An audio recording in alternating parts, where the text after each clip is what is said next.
Hello दोस्तों, आज हम बात करेंगे संसद में लाए जाने वाले अविश्वास प्रस्ताव या नो कॉन्फिडेंस मोशन पर। वह क्या होता है और सदस्यों की संख्या की भी अहमियत किस तरह होती है जिससे सरकार तक जाती है। लोकसभा में ही पेश हो सकता है अविश्वास प्रस्ताव। अविश्वास प्रस्ताव उस प्रक्रिया को कहते हैं जिसमें विपक्षी दल सरकार के पास पर्याप्त संख्या में बहुमत नहीं होने को चुनौती दे सकते हैं। यह सब एक प्रक्रिया के द्वारा होता है जिसमें अविश्वास प्रस्ताव पेश करने का पहले नोटिस दिया जाता है और मंजूरी मिलने पर लोकसभा के सदस्य इस पर बहस करते हैं, अपनी राय रखते हैं और सबसे आखिर में इस प्रस्ताव पर वोटिंग कराई जाती है। और यदि सत्ता पक्ष के समर्थन में बहुमत वोट नहीं पड़ते तो सरकार गिर जाती है।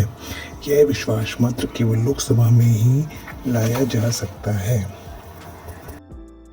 लोकसभा की प्रक्रिया व कार्य संचालन प्रणाली के नियम 198 के तहत अविश्वास प्रस्ताव लाने की इजाज़त लोकसभा के सांसदों को दी जाती है।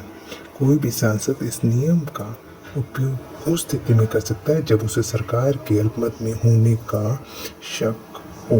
प्रस्ताव पास करने के लिए सदस्य के पास कम से कम 50 सदस्यों का समर्थन सहमति पत्र होना चाहिए। चर्चा प्रस्ताव पेश होने की 10 दिन के अंदर करानी होती है। उसके बाद वोटिंग होती है। यदि वोटिंग के दौरान आधे से ज़्यादा सदस्यों का वोट प्रस्ताव के पक्ष में होता है तो सरकार को अल्पमत में घोषित किया जाता है और उसे इस्तीफा देना पड़ता है। ऐसा नहीं होता तो अविश्वास प्रस्ताव खारिज हो जाता है। इंडिपेंडेंस के बाद अब तक लगभग 27 बार अविश्वास प्रस्ताव लाया गया है। चीन के खिलाफ 1962 के युद्ध में मिली पराजय के बाद 1963 में जेपी कृपलानी ने अविश्वास प्रस्ताव लाए,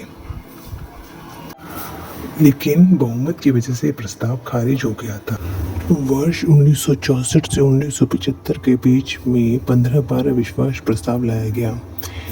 3 प्रस्ताव लाल बहादुर शास्त्री के खिलाफ और इंदिरा गांधी के खिलाफ सबसे ज़्यादा 15 बार अविश्वास प्रस्ताव लाया गया। मार्क्सवादी कम्युनिस्ट पार्टी के सांसद ज्योति बसु ने नवंबर 1973 से मई 1975 के बीच में इंदिरा गांधी के खिलाफ 4 बार अविश्वास प्रस्ताव किया, जो अपने आप में एक रिकॉर्ड है। भारत के संसदीय इतिहास में पहली बार विपक्ष के अविश्वास प्रस्ताव को सफलता 1978 में मिली।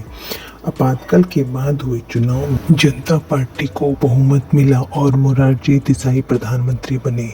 मोरारजी देसाई सरकार के कार्यकाल के दौरान उनके खिलाफ 2 बार अविश्वास प्रस्ताव लाया गया। पहले प्रस्ताव से उन्हें कोई परेशानी नहीं हुई, लेकिन 1978 में दूसरी बार लाए गए अविश्वास प्रस्ताव में उनकी सरकार के घटक दलों में आपसी मतभेद थे। अपनी हार का अंदाजा लगाने पर उन्होंने पहले ही इस्तीफा दे दिया। एनडीए सरकार के पूर्व प्रधानमंत्री अटल बिहारी वाजपेयी ने विपक्ष में रहते हुए 2 बार अविश्वास प्रस्ताव पेश किए। वाजपेयी जब खुद प्रधानमंत्री बने तो उन्हें भी 2 बार अविश्वास प्रस्ताव का सामना करना पड़ा। इनमें से पहली बार तो वो सरकार नहीं बचा पाए, लेकिन दूसरी बार विपक्ष को उन्होंने मात दी। साल 1996 में चुनाव के बाद जनता दल नेता देवेगौड़ा प्रधानमंत्री बने।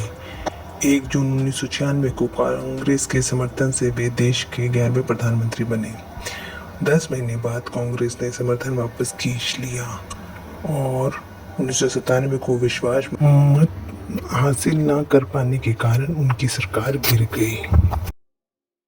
नरसिम्हा राव सरकार के खिलाफ भी 3 बार अविश्वास प्रस्ताव लाया गया। मनमोहन सरकार को भी यह अविश्वास प्रस्ताव झेलना पड़ा। और अभी 2023 में मणिपुर हिंसा का हवाला देते हुए विपक्षी पार्टियों ने केंद्र सरकार के खिलाफ लोकसभा में अविश्वास नोटिस दिया है। यह नोटिस कांग्रेस के गौरव गोगोई ने मोदी सरकार के खिलाफ दिया है। हालांकि विपक्ष के पास अविश्वास प्रस्ताव को पास कराने के लिए लोकसभा में सदस्यों की पर्याप्त संख्या नहीं है। तो दोस्तों, आज हमने जानकारी ली अविश्वास प्रस्ताव और उससे गिरी सरकारों के बारे में। नई जानकारी के साथ शीघ्र मिलते हैं। धन्यवाद।